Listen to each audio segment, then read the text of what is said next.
I'm Jeff Cornwall, and this is the Entrepreneurial Mind. Today my guest is Luke Stokes with FoxyCart. We'll be back to talk with Luke after this.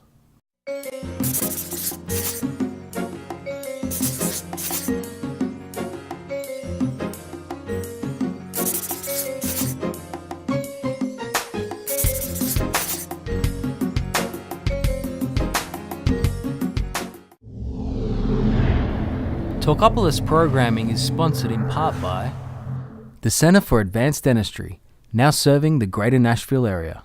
Welcome, Luke. Thanks for having me. So, tell us a little bit about what FoxyCart is. Your software helps basically people shopping online, right? Yeah. We kind of took the approach back when we started 2005, 2006. My business partner was really frustrated with a lot of the other e-commerce solutions out there. You know, that little add to cart button. So what was wrong with them? What was the problem? A lot of them, they were designed for the merchant, basically saying, oh, you want to sell stuff, you have a business, and that's great. But when they would hire a developer to work with the tool, they'd be really frustrated. They couldn't customize the design, they couldn't customize their user experience, and we say often that if you're doing e-commerce, within 6 months you're doing custom e-commerce. So what kind of things weren't they able to do? An example would be you would design your website in a CMS, a content management system, and you'd build it out beautifully, You'd have your style sheets, everything would be wonderful, and then your client, if you're a web dev shop, would say, oh, hey, I want to do e-commerce now. And they say, well, okay. And then they have to build basically another website on a completely separate platform, and you'd have to work with their templating language, their front-end system, and you end up as a developer having to maintain two sites. So when you buy something, it was literally taking you to another place. Exactly, yeah. Right. Or what they would do is build the entire website within an e-commerce framework, and that's radically limiting as far as what you can do on your website. You don't have all the blogging features and everything else that you end up wanting to do a nice content site. So we took the approach of we want to add e-commerce to existing websites and make it really easy for developers, as opposed to, you know, we're going to be your entire website. And a lot of the e-commerce solutions, especially at that time, that's all they were. So I'm going to show my technological ignorance a few times with some of these questions, so bear with me. So I'm usually overly technical, so that'll be good. so I've got a blog site, and you know, we're starting to build it out and do some other things with it, which a lot of people are doing. Mm-hmm. And we're on WordPress. Yeah, and so this would be like a widget that you add in? Well, the simplicity of FoxyCart, which makes it nice, is it's Did I use that word correctly? Yeah, sure. Oh, good. Oh, yeah. Right. It could be as simple as you're familiar with a link or an HTML form. Right. That's actually all you need to use FoxyCart. And you mentioned WordPress. We actually have two different plugins for WordPress. One's called Foxy Shop and one's called Foxy Press. And those the community built out themselves. They get reimbursed through our affiliate program. So they are running their own communities with their own website, their own support forums, and it's fantastic. So in that case, you would install that plugin within your WordPress installation, and it would be able to set up your catalog, manage your inventory, do all that kind of stuff that FoxyCart doesn't actually do, because we let the developer do that however they want. The only part we take care of is the actual cart, checkout, and receipt process. And that way we can handle all the PCI compliance. And my developer can do everything else in WordPress. Yeah, definitely. So your business model, do you make money every time stuff is sold at my site, or do I license this, or kind of how does your business model work? It's a pretty straightforward monthly service fee. So Gotcha. we start at $20 a month. And then if you pay annually, it's like $15. And then we have different tiers from there. So that gives you, I think it's 100 transactions every month that come with that. You get those for free. Beyond that, I think it's 15 cents a piece, up to 15 cents. So if you're selling like a $5 widget, we won't even take the full 15 cents. You want to make sure that it works out. And then we have an advanced tier, which is about $300 a month. And then we actually just started our enterprise tier about a couple years ago. And that starts at $2,000 a month. And this year we got our first enterprise client. We have a couple more in the waiting. So that's kind of breathtaking. It's at that exciting. Point. Yeah, it's like we've been working since 2007 when we started this company. So you know, a lot of times when you take on that first major client, you cross your fingers that everything sticks together. Okay, it's, you know, will the duct tape hold? Yeah. And well, what I was going to say is, like, we've been, as developers, we care so much about the things working really well, and we just had our big season here recently with the holidays and all that. So Yeah, you're pretty calm being post Cyber Monday. We're taping this right after Cyber Monday. Yeah, it was twice. It was twice our normal traffic, and handled it great. And it's funny is we're actually moving to a new infrastructure, so we've been holding off on a couple changes. So we didn't want to invest more in this, but we had what I was going to mention. We have failed redundancy systems in Texas and Arizona, and so what we did is we spun up our servers in Texas with a ton more RAM and CPU, basically make them really strong and ready to go. Right. And so at a moment's notice, if something was a problem, and they were running hot, they were definitely running hot, but fully responsive, no issues at all. We could fail over within a minute and be on even better servers if we needed to. So it would flip from Texas to Arizona. Yeah, Arizona is actually serving right now as our primary. Texas is the backup. So we could have flipped that at any moment if we need to. We could have even done a dual server if we needed to run them both on the front end.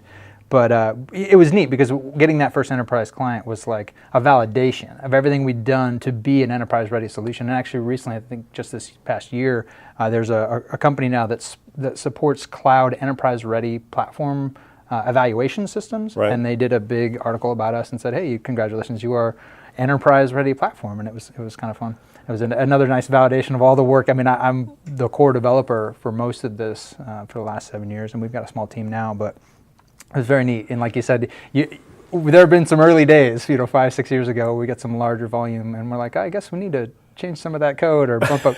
I can remember when we got Tanger Outlets was doing something with us, and it was interesting. We had to do some custom stuff just for them because it was just 10 times the traffic we'd ever seen, and some different, that was years and years ago. So yeah, those things definitely do come up.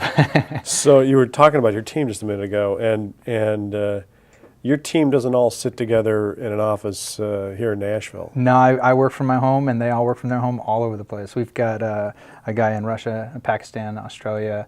We also have someone in Oklahoma and Georgia. My business partner for the last 2 years lived in his RV and traveled the country with his wife and his daughters, and he actually just bought a place in Texas now, so he's there. We use a lot of the great tools that are available now with Slack for communication, and just there's so many wonderful project management tools, and GitHub for managing our code. So our communication is basically real time. It's probably more efficient than if I had to walk over to someone's desk. So it's kind of neat. But at the same time, we don't have a Christmas party either. Right. So it was one of our guys actually suggested that yesterday. I thought it was great. He said, "Hey, let's. What do you think about having like a Friday hangout where we all get our beverage of choice and have a party?" So we do that kind of stuff too. Party over Skype? Yeah, or we use Google Plus Hangouts quite a bit. Okay. So we have actually twice weekly meeting.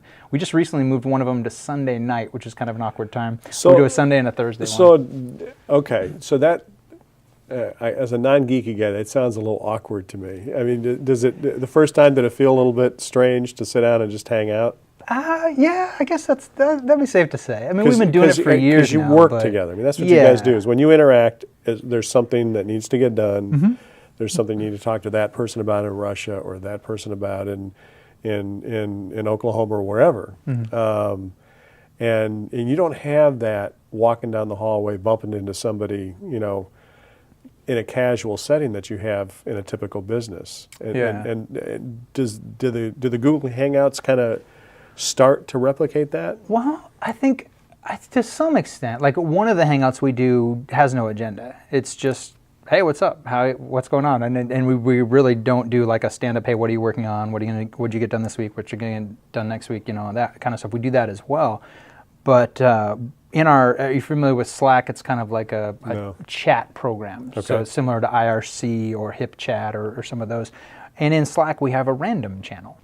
And so that's where people talk about that kind of stuff, like the water cooler type conversations where, hey, I just saw this amazing thing that I want to tell people about. I just had this funny experience with my kid, and those kind of things in a normal business, maybe whoever was standing around you got that funny moment and got to know a little bit more about your personality, but the rest of the people didn't. Well, here it's there in that random channel. Everyone can read through and check it out. And so when it comes to like building team culture, I would make an argument that we actually have a stronger culture than a lot of in-present companies, because you don't have that water cooler conversation. There's more transparency. Exactly. I mean, there is no...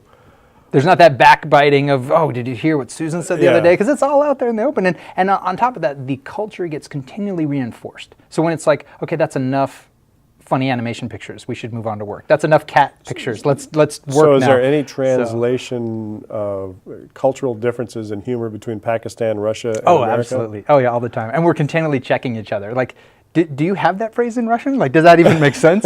Or I think we actually joke a little bit with Evgeny, our Russian developer. He'll share some things where we'll say like, wow, that's a little different. Like, we'll have a little trouble like catching on to the purpose of that video and the humor that the Russians found in it. But at the same time, we've grown a ton culturally, all of us on the whole team, because the team is like very interested in culture. They'll ask each other questions. Yeah. Does this relate to you? And so it's fun for me sometimes when I'll come back, wake up in the morning and see the conversations that happen through the night, and to see the interesting questioning of like word phrasing and did that translate the right way. And again, I think it's neat that our team cares about culture enough and they care about those relationships enough to have that kind of conversation.